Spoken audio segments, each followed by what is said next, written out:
هلا وحبايب، اليوم وصفتنا سهلة وسريعة ضمن الكيتو كلاسيك، وهي خبز السبانخ.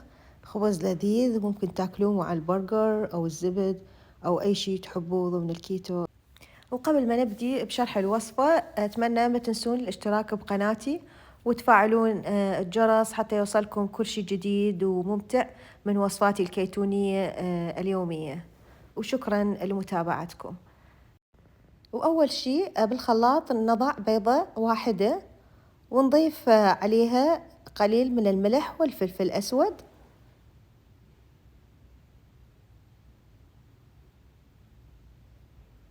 وبعدها نضيف عليها كوب واحد من أوراق السبانخ،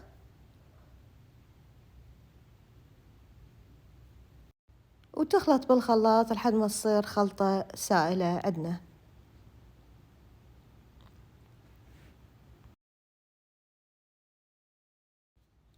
وبعدها نجيب مقلاة ندهنها بزيت الزيتون الخاص للقلي،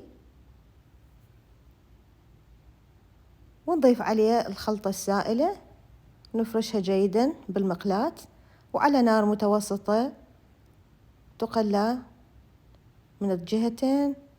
وهذه هي تكمل وتصير بهيج طريقة خبزة لذيذة وسهلة وبمكونين فقط. أتمنى تعجبكم يا ربي وتاكلوها مع أي شي تحبوه ضمن الكيتو كلاسيك أو ضمن الكيتو العادي.